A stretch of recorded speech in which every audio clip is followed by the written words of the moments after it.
Heck yeah. Another victory Monday.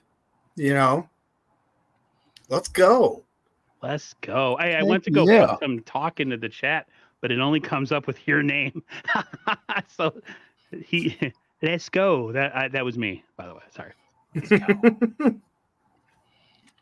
But yeah, so yesterday we had the chance to play our division foe. Notice I didn't use the word rival. But our division foe, the Arizona Cardinals. You never know what they're going to become in the next few years, but I was thinking right now. They stood up and they played us hard. They played really hard. And they put up 29 points. And I mean, our defense, I don't think it was their best game, but I don't think it was their worst game, and what I took away from it was without our starting defensive tackles, people can run on us up the middle. Right. That's what I took away from it. But what'd you guys take away from this? Let's start with Aaron. I thought it was going to be a weird game because it's it's a divisional game. Anytime you play a divisional opponent, there's always some factor of unpredictability being predictable, kind of. And sure enough, they played really hard. I felt listening to KNBR this morning, or at least a recap of their shows from last night and early this morning.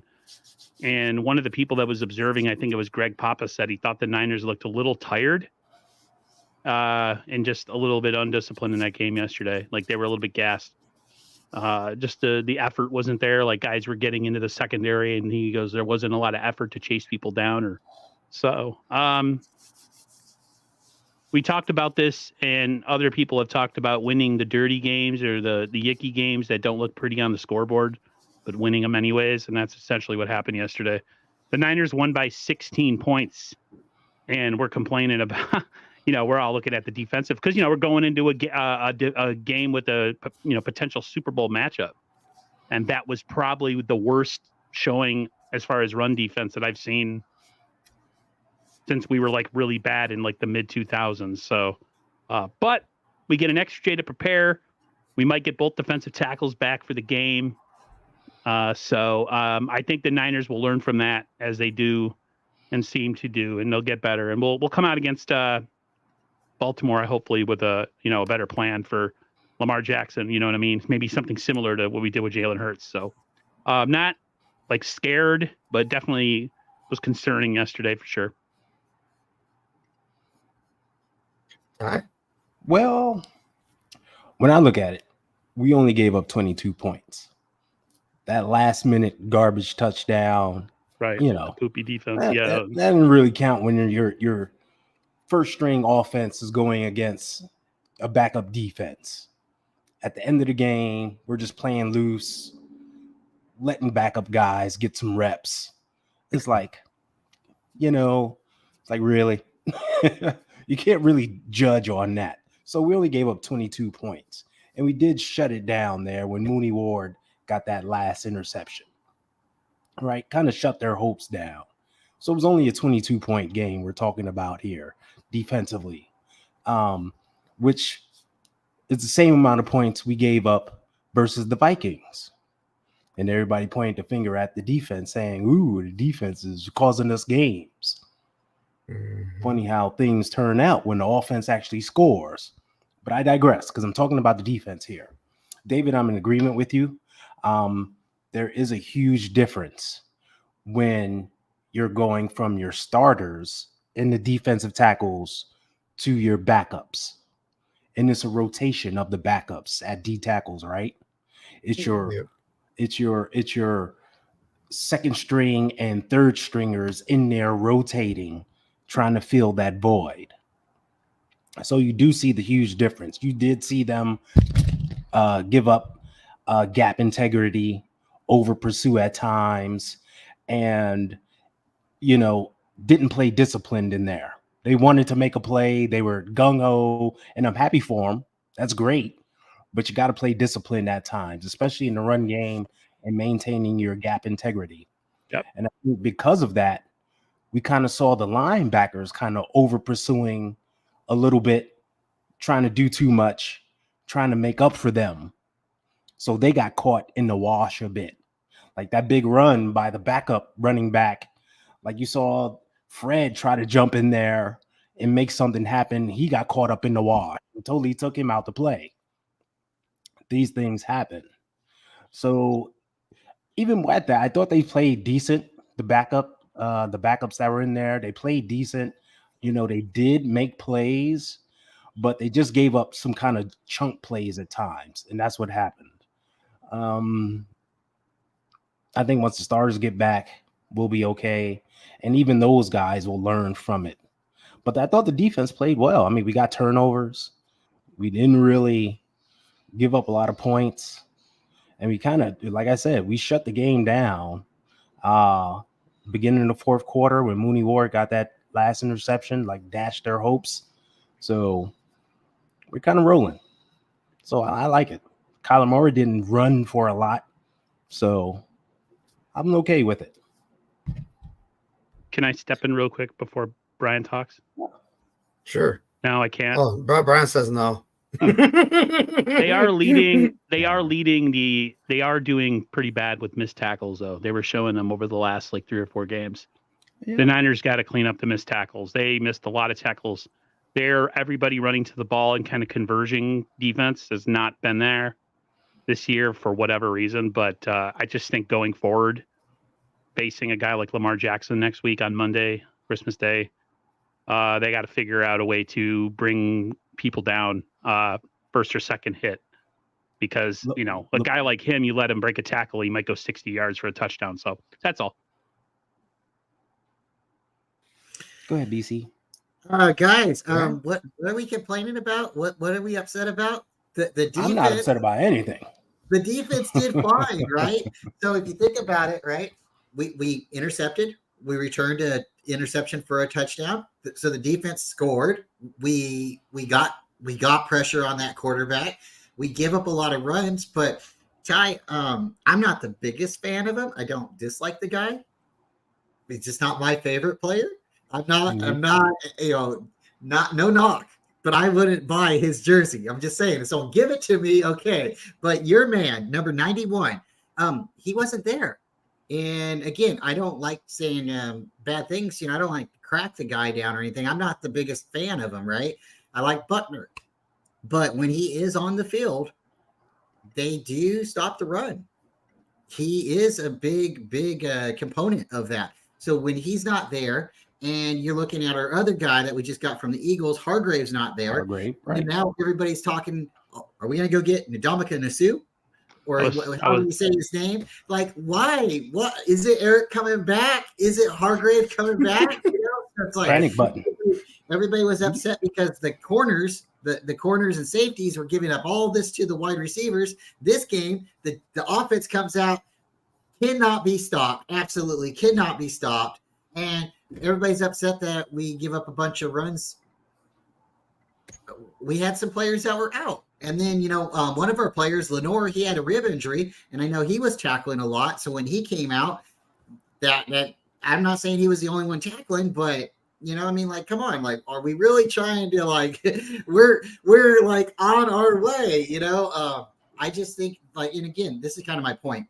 When the Niners have, or a team has as big of a lead as they do, does it matter if the other team catches up at all? I mean, do they really have to go for a shutout every time? Does it matter? They almost scored 30 points. Yeah, they almost scored 30 points. But if they would have got 30 points, the Niners would have put up 50 points. We were at 45. I mean, this, it's the way it was going. So I definitely understand, we don't want to see us fall apart with other teams. But what I'm getting at is when you have that big of a lead, don't you start putting in your backups? Don't you start getting other players in there so people don't get hurt, other people can get experience, and you can continue to rock and roll? I feel like we just got to get through these last 3 games And guys, we're almost there. So just one game at a time. We got a couple more games. We're now on to Baltimore. And, it's just, to me, it's great because we've seen all these different running quarterbacks in the last couple of weeks. And now we're going to play probably against the best running quarterback in the league.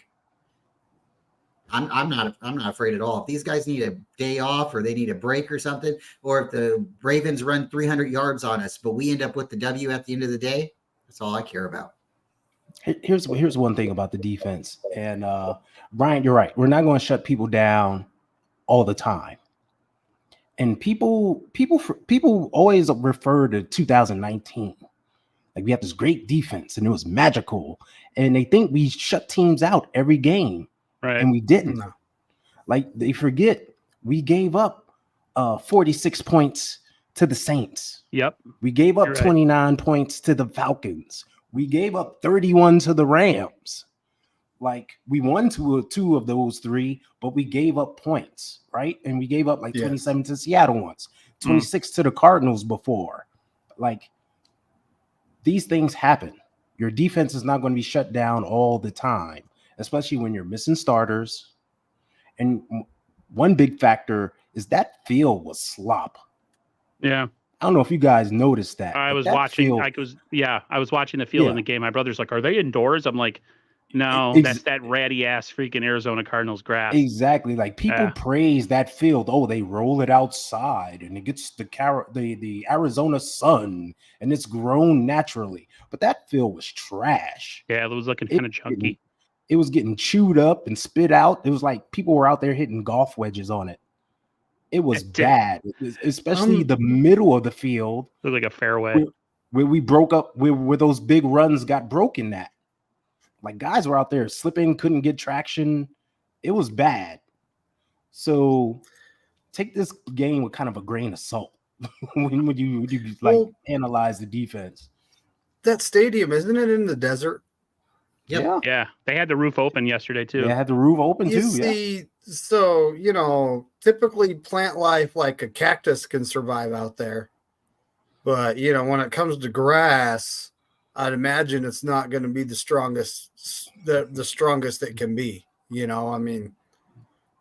On top of that, I wonder what rolling the field in and out does to that too. I wonder if it vibrates and shakes it, and I'm sure it does. Could cause some issues. But they get praised for having a good, healthy grass field.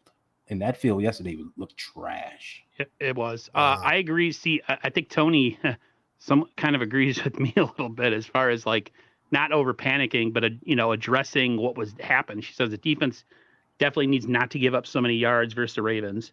The 49ers defense is truly amazing, but the missed tackles and giving up yards to the wide receiver does slow the progress. Yeah, I'm not panicking, but giving up over 230 yards rushing against the Arizona Cardinals, it's not the end of the world and it's fixable, but it is a little concerning when you're going up against, someone who's potentially in the MVP race with Lamar Jackson. My brother kept saying this. 93 of those yards came on two big runs. Right. But they still happen though. They still happen. Very true. I always look forward, and that's why I don't enjoy games sometimes, because I'm always panicking and thinking about the next game. Unlike you guys, I don't always live in the moment. So, I just thought that yesterday we showed resiliency though. Like, hey, the defense was having a bad day. Oh, you guys need us to score 50? We got you. That's kind of how this team is this year. Showing that they can win different types of games in different types of way. It's not always going to be 45-10. Sometimes it's going to be 35-31 or 49-31. Did you ever, when Jimmy Garoppolo was here, did you ever, as fans, when we saw our defense having a bad day, think we had any chance of scoring 45 points in a game? Because I didn't. No. Not until it happened in that Saints game, and I was like, everyone was blown. Everyone was blown away when that happened. Like, can you believe that happened? Like Jimmy Garoppolo threw for People were still in shock over that game. Think about that. I'm still in shock over that game. Well, to be honest with you guys, I'm probably like the least pessimistic or Jimmy hater out of the bunch here. And it's not that, I'm with you guys too. Glad he's not here on the team anymore, right? But I always think of it, and I kind of think about how I approach a Niners game. They might be a really good team one year. The next year, they might not. But it doesn't matter who we're playing at any given moment. There is an opportunity for this team to go off and shock the world, right? So, no, did anybody expect to see Jimmy Garoppolo do that in the New Orleans game? Does he get the credit that maybe he deserves, or does he get more that he should? Probably. People still go back and say that, it was Samuel Sanders who threw Sanders.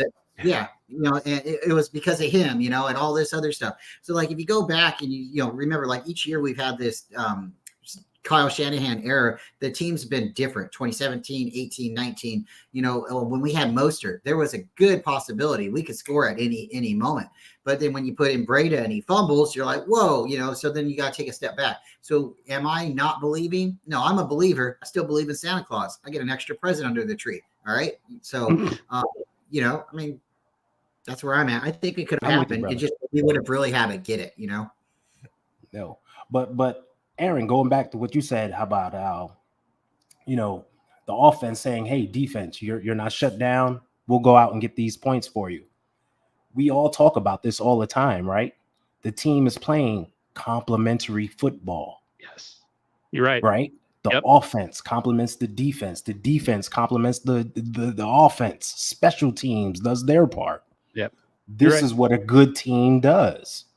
If one, position group is having a breakdown, the other one lifts it up. Don't worry. What's the team mantra? GYB, got your back. Defense is having a quote unquote bad day. You're right. Where you're only giving up 22 points. This offense scores 30 in their sleep. Giving up 22 points is not a problem for this offense. I think we get spoiled. Players. We get spoiled sometimes with those defensive games, or at least I do. I expect every week we're only going to give up 10 points, and it's not realistic. This year's just been a really special year. So when the Niners are like, wow, they give up 29 points to the Cards. The hell's happening? Is the sky falling? But that's just me. I'm a pessimistic person as far as with sports. It's been 30 years of almost disappointment. Can you blame me? I want a Super Bowl this year. I told my mom, I said, I might just stop watching football next year if we win the Super Bowl. See you guys. I'm out. I'm going to take a year off. I can't do this anymore. It's too much stress. Yeah. But you're right, though. It is that spoiled thing. When you see week after week, the opponents only score in the teens, and then a team breaks 20. It's like, oh, what's going on? The defense is bad.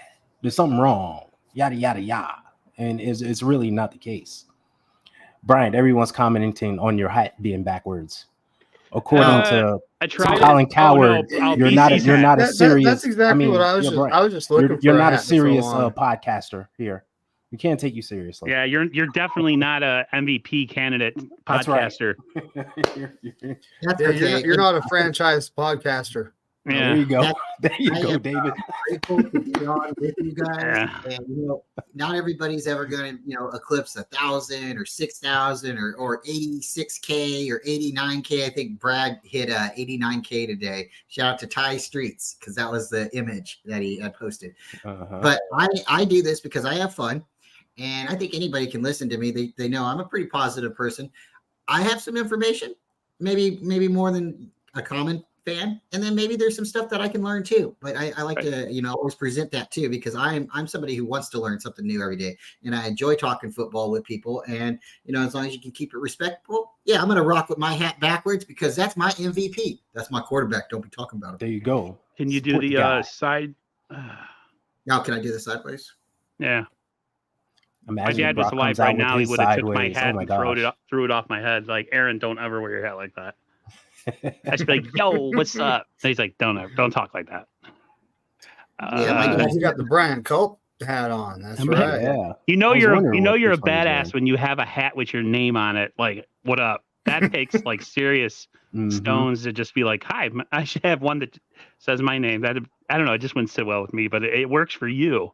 BC. Hey, I was on one guy's channel and I really appreciate it because I was just happy-go-lucky again. And then somebody had posted something about, being silly that you got a hat with your name on it. And I was thinking, well, I kind of like it, but then the person out he deleted it and like got the guy out. And I was like, hey, thanks, man. I didn't think it was that, but I appreciate it. He's like, who's going to talk about my guests like that? And I was like, there you go. Right on. That's strong stuff. Dang.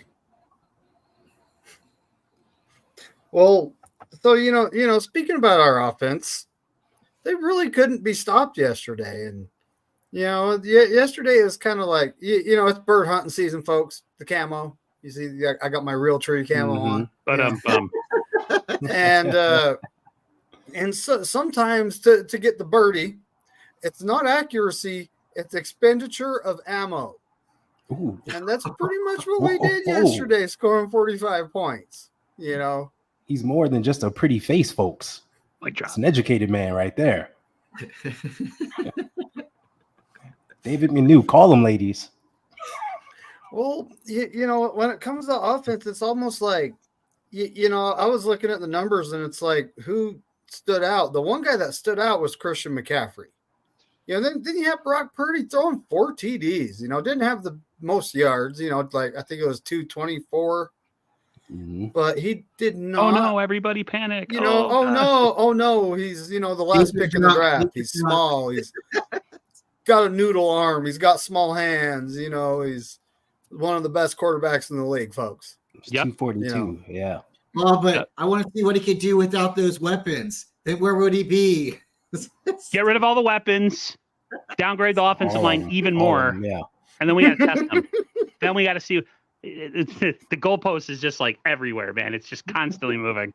Well, I want to see what he can do if he's got one hand chained to, wherever you want to go. It's just like. But he hasn't been down more than 8 points, so he's not a franchise quarterback because he can't bring us from behind. We're gonna blame the fact that our offense can score, like Ty said, like 40 points, 50 points in their sleep, and we're gonna blame it on Brock. Why?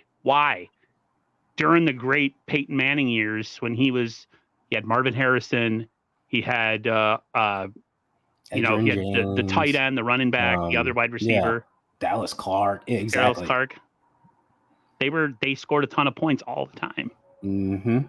So it's at this point, At this point, I don't even listen to the people that hate anymore, because the rest of the league is paying attention, and everybody, even people that have been critics of him all year, are starting to say, you know what? He's probably going to win the MVP if he continues, hopefully, because they're not going to give it to a running back. If they do give it to anybody else, I'd say give it to CMC. Of course. Well, I have to correct myself. Brock Purdy had 242 yards yesterday. Yes, 242. CMC, though, the leader in both rushing and receiving yesterday. Yep. 18 rushes, 115 yards, 6.4 average with a touchdown. Receiving was 5 catches, 72 yards, and 2 TDs. He spread the ball out pretty good. Kittle had 2 for 54. Mm-hmm. Debo had 4 for 48 and 2 touchdowns. Ayuk had 3 for 37. Juice even got in the action yesterday, folks. Yep. You're having a good game when Juice is seeing some action. Offense is better when they spread it around. You need to get in that kick return game. We got to get Ronnie Bell off the field, man. He tried to do too much there. I heard a fella earlier today. I'm subscribed to quite a few 49ers, content creators. Wants to see Brandon Ayuk returning. Not right now. I don't want any of our starters back there. Agreed. It's just kind of like maybe in the playoffs, but not right now. What about Danny Gray? There's absolutely. I've done extensive research before this stream because I wanted to talk about him, and there is absolutely no news on him coming back, anything. And it's like, is there something behind the scenes we don't know about here? Danny Gray get mad because he's not going to see the field, and did he, have a little spat with Kyle, and Kyle said, "Yeah, you're sitting out this season." He's been injured too much. He wasn't very, consistent with his blocking, and that's a big thing. Yeah, I was just gonna say that. 100%. And that kind of got him in the doghouse. So you got a rookie like Ronnie Bell who's blocking like a dog, right? And you got a guy like Chris Conley who we signed off the street. He's kind of bought into it, and he's blocking. And then you got a guy like Willie Snead who's always up and down from the practice squad, who plays hard and he blocks. Yep. So that kind of has dropped Danny Gray down. And we probably won't ever see him again unless there's some type of, knock on wood, injury to someone. What a shame. Well, last year he was one of our better gunners on special teams. Yeah. That seemed to be his primary role. Yeah. This year it's just, I guess we're not going to see him. They put him on injured reserve with a shoulder injury right at the beginning of the season, and he disappeared. You got to buy in on different parts of the team if you can't crack the starting lineup. And if you're not able to buy in, if you don't want to put effort on special teams or blocking, or you're not a good teammate because you're not seeing the field, you're never going to see the field. He's probably got, maybe it's an attitude problem. Like, dude, you're not going to crack the top 3 or the top 4, so I don't know what you're complaining about. Go out there and put some effort into special teams. Go run down a guy that's taking the ball back and knock his ass out. Like, right. That's his own problem, And you were right. I heard about the blocking.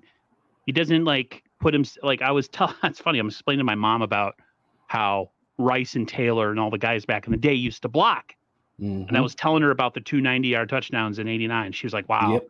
I said both times that they were running that, John Taylor was running on the field, Jerry Rice was blocking for him. Yep. And I said to her, if you don't block, you don't see the field. I told her, this team is all about selflessness. They do not care about oneself. They care about the team because they know what the ultimate goal is, and that's a championship. So if your teammates got the ball and you can clear out space and you stand there like Pickens from the Steelers, I'm fighting you in the locker room, dude. That was the worst. Oh my God. I would, if that was my teammate and I saw him not put any effort on, there's fights happen in the locker room because of that. Yeah. Okay, so I brought this up because it is technically true. Bell is a really good returner, but he's a rookie. But in college, he was a really good returner. And he did it on punt return and kickoff return. And I think that was one reason he did make the 49ers team. But he needs to, I don't know, right? He needs to relax.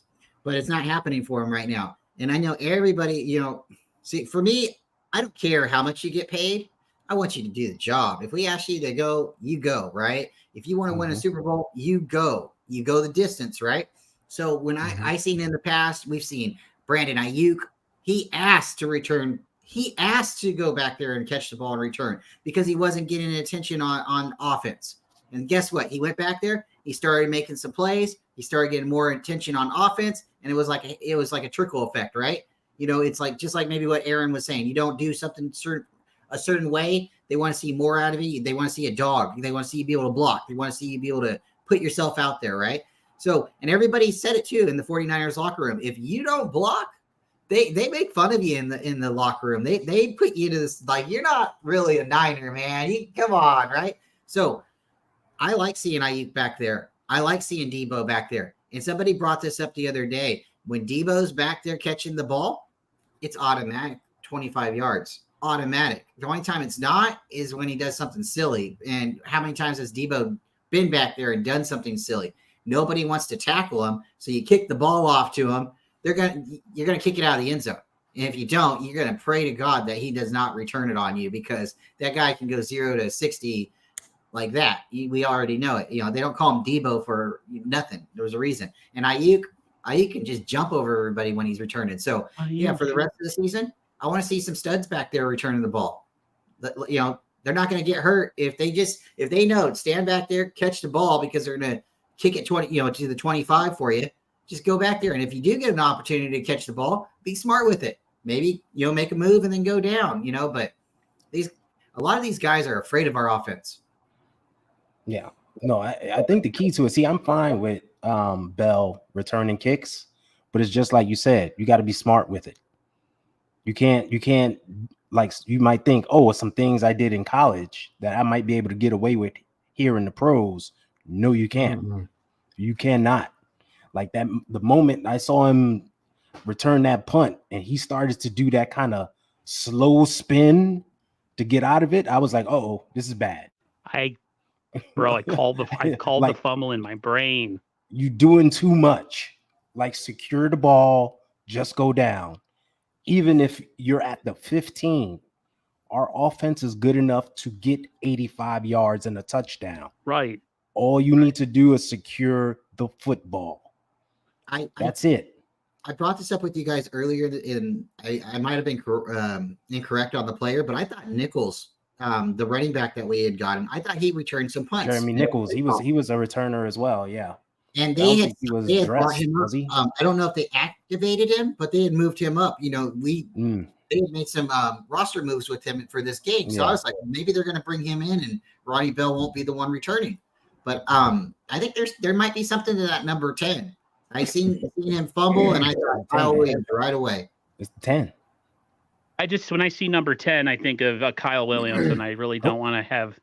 We do not speak his name. Well, if he keeps fumbling, you can't say it 3 times, right? That's right. He who must not be named. Shout out to Harry Potter fans. He better freaking either change his number or add some weight on his body, or do something to stop. Like, dude, like you said, like, what are you dancing for, dude? You weigh like 170 pounds soaking wet. Get your ass down. I was mad. Yeah. I called the fumble too. I'm like, I saw the ball going to him. I was like, oh no. And then it happened. And I'm like, really? Ball, man. I don't know. Well, put Kyle Juszczyk back there. I think he's stable. That would be a great plan. When he's running with the ball, though, he has, when he's running with the ball, he doesn't have it up against his body. He's got it in his hand, and he's, putting it out there for someone to jump in and swipe. And that's something that kind of drives me nuts. If you're running with the ball, put it against your body. Don't need to be swinging your arms. You're not going to be running for too long. If you're running down the whole field, you're not. You're going to be running for like maybe 10 seconds. Yeah. So all you gotta do is like secure the ball. Like, ball security it's being smart. Situational football, right? You have the lead. It's nearing the end of the half, I think. Like, just secure the ball. Go down. Run out of bounds. The Cardinals, right? Guys, the Cardinals yesterday fumbled 5 times. Mm-hmm. And they got lucky. The ball literally bounced their way, however you want to say it, folks. Yep. And they recovered their own fumbles 5 times. It's almost like it just wasn't meant to be for them yesterday, And then Mooney playing, with his groin, he gets 2 interceptions. Our first pick 6 of the season. I know. Shout out to Mooney Ward. We were dying for one too. In a while. I think it was Mooney Ward. I think it was Emmanuel Mosley had the last one, and I forgot when it was, but it's been a while since the last Niners year versus Carolina, week 5. Yeah. That was the last one. Need to bring Ronnie Lott out of retirement. He loved returning touchdowns. So it's been we've definitely had a pick 6 drought going on. I actually was like, I hope you go down, and then he's pretty fast. He took off. Yeah, he was hauling butt. He was like in the middle of a bunch of players, and then it was just like whoop, and he was out. I was like, wow, I didn't realize. Yeah, he has a little bit of speed. His groin must have felt fine. He was hangry. He ran like he was hangry. He wanted that touchdown. He's been talking about catching interceptions. Mm-hmm. He said he's been working with backup quarterback, Mr. Darnold. Yep, Sam Darnold, to catch live balls instead of the jug machine. Anybody else? Really? Speaking of Darnold, anybody else heart falling in their stomach when Purdy was on the ground yesterday? You kidding? I was like, I swallowed my tongue The bottom fell out. I was going, no, you know. I mean, what can you do? Well, I That was saw a the cheap hit, shot. and That I was a didn't cheap think shot. I didn't think it was a big injury. I think at most it was just a concussion because the guy came down like on his head, On his right? helmet, helmet to So helmet. I was thinking, yeah. okay, maybe it's just a concussion. And he So was he'll squirming though, miss which the made me game. get scared. Yeah, I know, but when you get hit, big 280-pound guy jumps on you and hits you right in your face, you're going to squirm. But that's why he was squirming, because it was a stinger. And, if you heard players talk about stingers before, they say it hurts like heck. Yeah, So it's that's almost like why a he was numbing. It's squirming. a pinch Yeah. between the shoulder and the neck Yeah.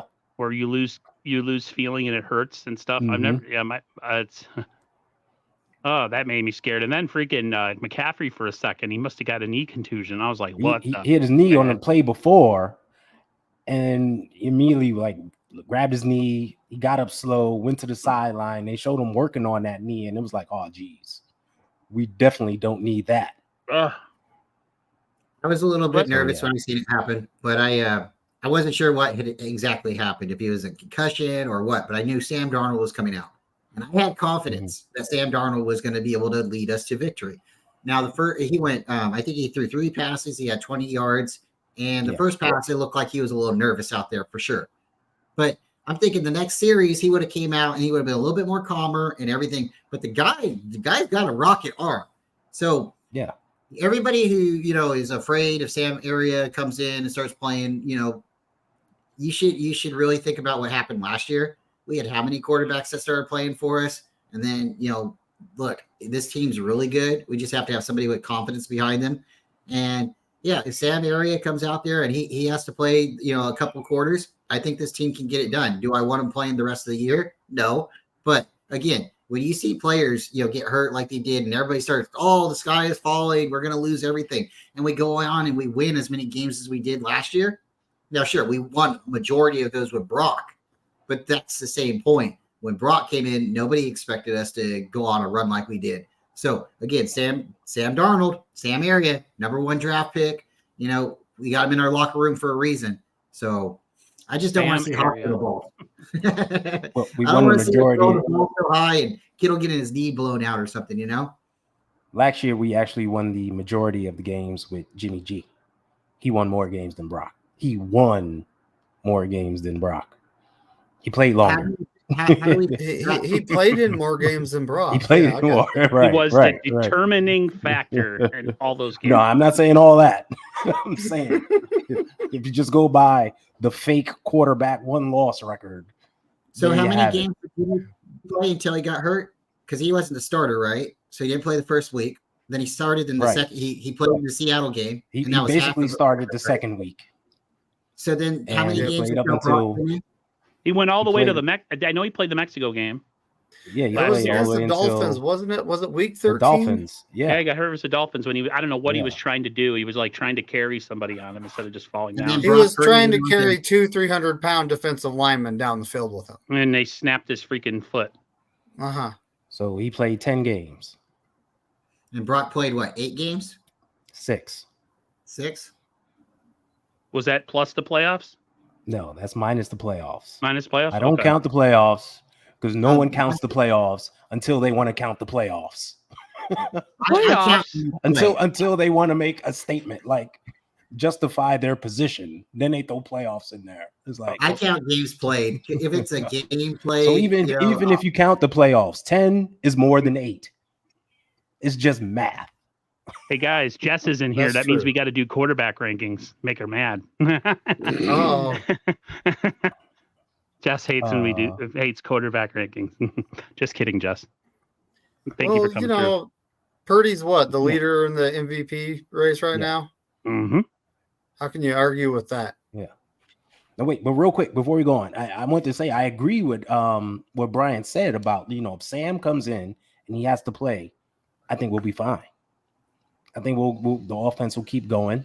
I just think Kyle needs to get him loosened up first, give him some easy throws, to get him started. Because he came in and Kyle ran a play action bootleg play that was taking a shot the first play. And it was like, hey, give him a little 5-yard hitch throw to like get him loosened up and acclimated to the game. Like Kyle was going for the jugular right away. I was like, geez. Yeah. If he would have made that catch, everybody would have been silent. Everybody, they would be like, "Oh man, Sam really." But because he missed that one throw, everybody's like, "Oh, Sam's trash." You know, I'm like, that's my narrative. Like, that's my whole point. Yeah. It's he did fine after he calmed down, he settled down. But Kyle was going for the home run, and if we would have hit that home Kyle was run, like, "I'm going to catch him off guard and hit something here. They're not even going to expect me to do it." So I know what Kyle was doing, but that Steve Young arm that Sam Darnold has, right? Yep. I'm not as confident in Sam Darnold as you guys are. Just not. I think he's good for a guys game around him. Yeah. I'm confident in the guys around him, and I'm confident that he can win a game or two against, middle of the road competition. But if I want to face a good team in the playoffs, Brock's my guy. For sure. I don't know. I don't even know what you say. Like backups are backups for a reason, and like. Most of the good teams in the NFL, if their backup comes in, they're probably not winning the championship. The Eagles, Ravens, everybody, Cowboys, they're not. I mean, there's a reason why those guys are the starter. I don't know. I'm just so sick of injuries in the quarterback position, man. I was so scared yesterday when he was a negative New Yorker. Imagine that. Shut up, Steve-O. That's just negative Aaron. Your ass. That's negative Aaron. I'm always negative with sports. My nephew's the same way. He can be like winning a bunch of games. He's like, yeah, that's great. I'm like, well, win a championship. And I'm like, me and him are like championship or bust. I've gotten better though. Like I'm enjoying this season. I look forward to watching 49er games. I used to dread them because I was like, oh no, what's going to happen? Now it's like, oh, we're playing who? We're at home or this or that. So I'm getting better, but I still, yesterday when the defense was playing bad, I was just like, what is this? What are we doing? But it's okay. It's where I'm from. It's a Northeastern thing. How do you guys deal with, or how do you feel? This is kind of a hard question, but when you're talking to a 49er fan, typically someone maybe older than you, and you start listening to them and they start telling you, oh yeah, all about the Niners. And then you find out that they stopped watching the Niners from maybe around 2004 to 2009. And they tell you, oh yeah, those were the dark days. There weren't anything good to watch, or they weren't worth watching. You're like, wait. So you stopped following the 49ers? Like, I mean, I'm not trying to take anybody's fan card away, or you can like a team and then stop watching them. Like I love the San Francisco Giants. I can't really tell you any player that's on the team because it's not to me about the team. It's about the city. It's about the team, and it's not about the individual players, if that makes sense to you. But I'm not like a bandwagon fan either. I'm always, supporting my Giants. It's just I don't follow them that sharply, and I'll tell people that. But for people that you come up across and they're like, "Oh, I'm a diehard Niner fan," and then they tell you like, "Yeah, I don't watch every game," or during this time I wasn't a fan. Like for me, like a little piece of me inside kind of breaks it off and like dies. Like it's like I watched that entire time, for me to see that struggle with Alex Smith and see all those different coordinators that he had to endure. I endured that too. Okay. Yeah, I was there. All lived through it. So I can't get along, for a lot of people who's like, I just want to see a Super Bowl for the young kids. No, I want to see a Super Bowl for me. Yeah, for us old guys. Exactly. It's funny. I was talking to I as you guys know, I'm a gamer. So I was talking to somebody last night who's a Patriots fan. It was either last night or the day before, and I was telling him, I was like, listen, bro, the testament of a true fan. I said, remember, the Niners were good for what? About 20 years, from about 82 and 98, 97. So a good almost 20 years, the Niners won 5 Super Bowls. I said, then after that, I said, bro, we went through, almost a decade of just horrible football, had a couple of years, and then went right back to sucking till 2019. And I said, the testament of a real fan is that, bro, you enjoyed all those Super Bowls and you were cheering and loving. I said, you got to put up with all the ass football and bad quarterbacking, bad drafting, just bad everything. That if you sit out games for seasons and don't be a fan, then you're to me, you're a front runner. You know what I mean? You only cheer for your team when they're winning. All of us lived through those bad years. That's why I always tell people, enjoy the renaissance that the 49ers are going through right now, because once it's not going to last forever. Guys are going to get old. The Niners might miss on draft picks or something. But the Niners are a really good team, people. They are a really good team. They are not getting by on tricks and getting by the skin of their teeth. They're kicking most everybody's ass that they play every week. So you got to live through the bad stuff to enjoy the good. Laura Cat has a really good question. She asked you, Aaron, first, but then she asked everybody, does anyone here have a superstition when it comes to sports? I'm going to go first. If we're playing a game and I look down and I notice I'm not wearing a shirt or something 49er, I don't put it on. Like if it starts at the beginning of the game and I'm not wearing memorabilia, I don't put it on. I try not to put on stuff during the game. Now, sometimes if I'm wearing a shirt and something starts happening, I might switch the jersey and put a different jersey on. Not all the time, but I do that sometimes. And then sometimes I'll flip my hat backwards or, yell rally time, like you're supposed to flip it backwards. But, for the most part, I try not to wear too many 49er things during the game. Sometimes I don't care at all, but I'll wear Niner stuff all the way up to game day. And like Tony, she does the same thing. She'll wear Niner stuff, and then it'll be like game day, and then she'll be like, "Oh, I'm not wearing anything today." And I start laughing. She doesn't realize she's wearing Niner stuff. That we just rock with it the whole day. But yeah, that'd be my little superstition. I don't like. I don't know. I like going to the grocery store before the game, and having my Niner gear on, and all the people at the grocery store, hey, yeah, and then it's always fun like that. But I always mute away games. I never watch the volume. Yeah, I mute most games. Then the Niners seem to win. Anytime I have the volume on, it seems like I muted the Eagles game because I just didn't want to hear the freaking commentators the whole time talking about the Eagles. I don't blame you for that. I would like to talk about my superstition, the announcer curse. Nice hat, You're watching the game. They go, this guy hasn't fumbled the ball in like 250 carries. Next player, too, he's fumbling the ball. This kicker hasn't missed in 3 years. Yeah. He misses a 20-yard chip shot. Folks, if you pay attention, this is a real thing. And every time I hear him say, like I'm watching the Niners game, and I hear them say something, I'm like not knocking on wood. I'm literally knocking on wood. So, Oh, just FYI, we got on Bryant about his hat being backward earlier. He said he's not a serious podcaster. He's not MVP material. No, he's not a franchise podcaster. There you go. Thank you, David. I can be traded. At any time. I'm willing to take a better offer. So if anybody out, no, I'm just playing. I love my guys here. But shout out to Chris Collin, or no, it's Colin Coward, ain't it? Coward. Colin Coward. Coward. Colin Coward. We call him Colin Coward. He's a miserable piss, man. What a freaking horrible freaking. He's still mad that. Never mind. Yeah, exactly. We all know why he's mad. Yeah. Say it off stream, but I ain't gonna say it here. Right. Keep it PG. Well, but I was honestly wondering if Brock was never mind. So let's talk about Nick Bosa. Nicholas. Let's talk about Nick Bosa hitting the ground. We all talked about when Brock Purdy hit the ground, and like I said, I swallowed my tongue. The bottom fell out. I was like, oh no.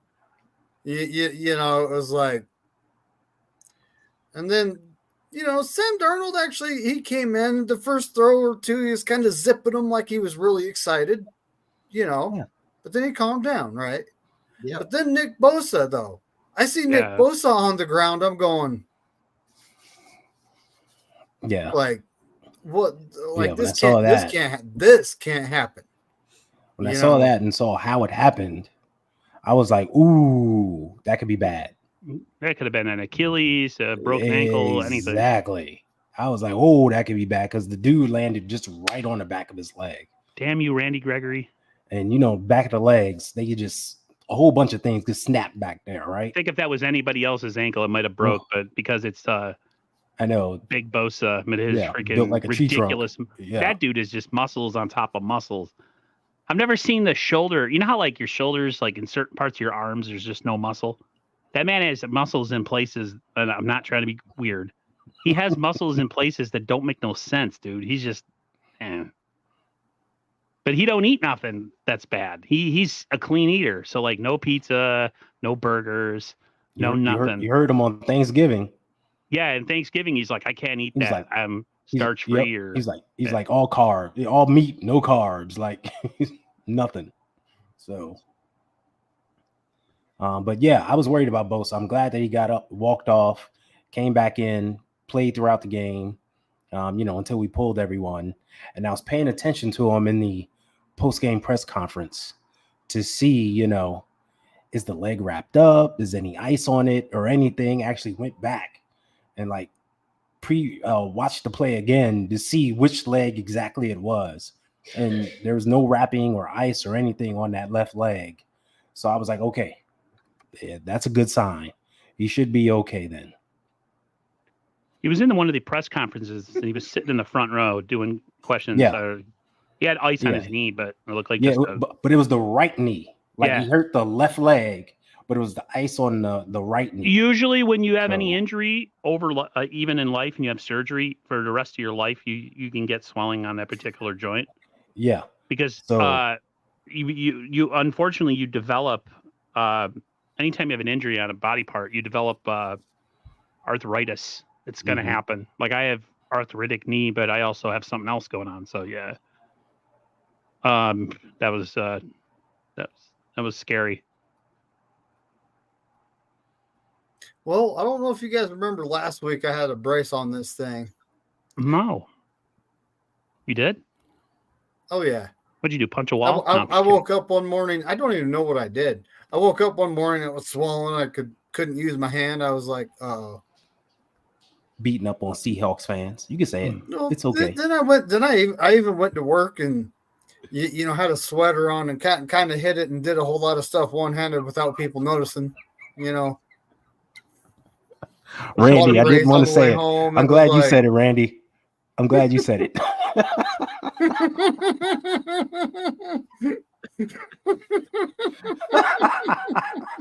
Oh God, what's happening? Let's see. Oh man, you'll go blind, David. We went as far as we could go today.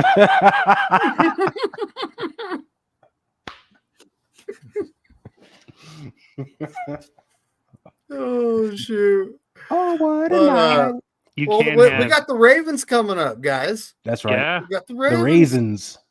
Best team in the Lamar AFC. Jackson. I don't know if their defense is any better than defenses we've faced. I mean, they're pretty good. They're pretty good, but they also haven't faced an offense like ours. So, and look what the Rams did to them at their house. True. So I'm glad it's in our. I'm glad it's in our house. I'm just saying. Yeah. Yes, 100%. They have to come all the way across the country to us. Play a West Coast game, bitches. Yep. And every defense is susceptible to something. They fail at some point. They allow points. Yeah, it's just the way it is. But this upcoming game, what are you guys most worried about? Let's start with Bryant on this one. What am I most worried about with the Baltimore Ravens? Lamar. I'm worried about Lamar scrambling and our team giving up his wild passes.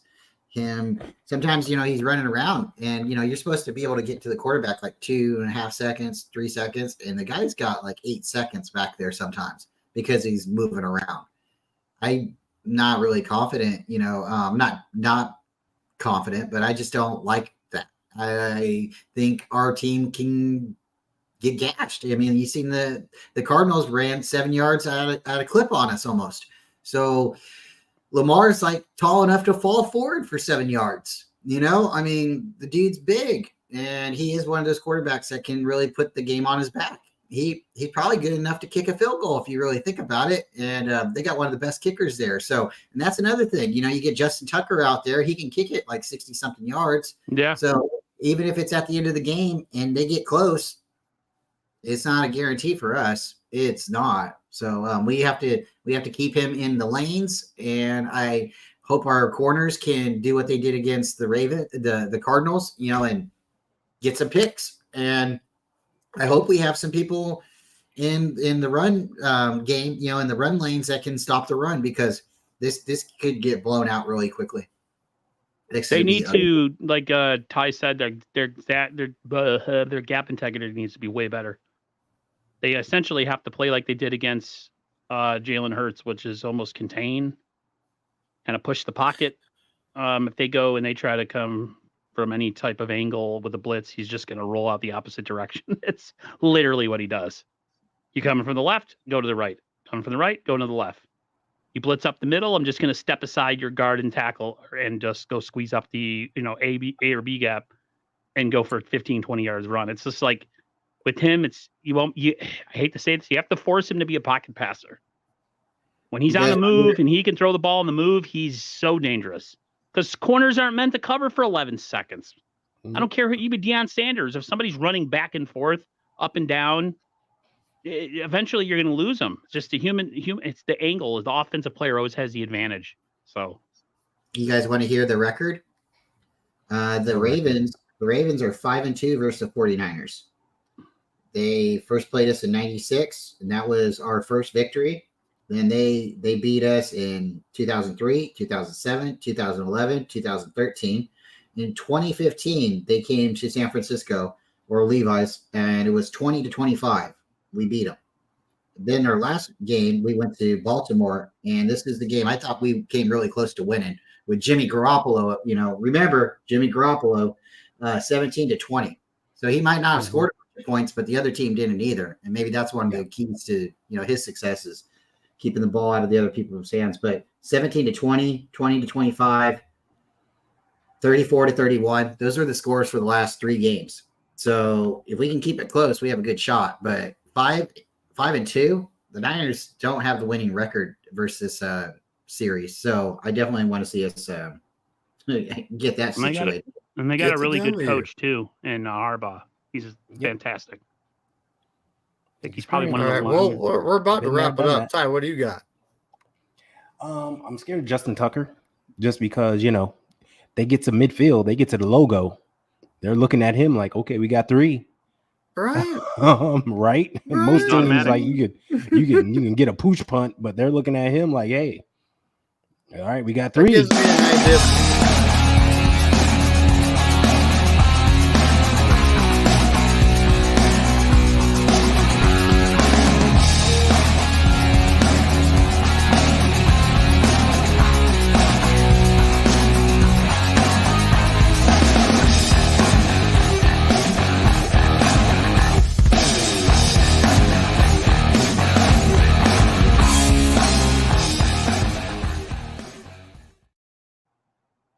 Sorry that I accidentally hit that, but let it go I want to see if you guys noticed who was that below Ronnie Lott getting leveled in the second pitcher. Did you guys notice? Is that Ken Anderson? I didn't see really. I just assumed it was a quarterback. Chris Collinsworth. Chris Collinsworth. Oh, even better. I hate Collinsworth. He's such that's why he hates us. Shout out to Tony Culp. She helped me put that together, and I purposely picked that picture. That's Chris Collinsworth. Yeah, great picture.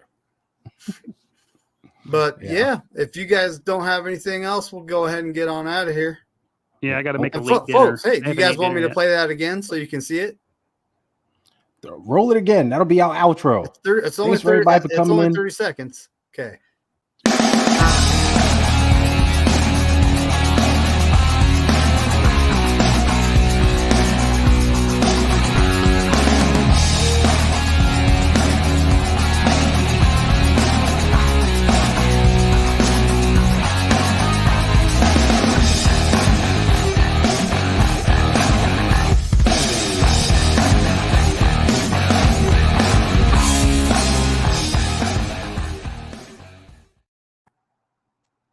I love that picture. Very cool. All right, folks. Go Niners. And as Corey Davis would say, F all the 31 other teams.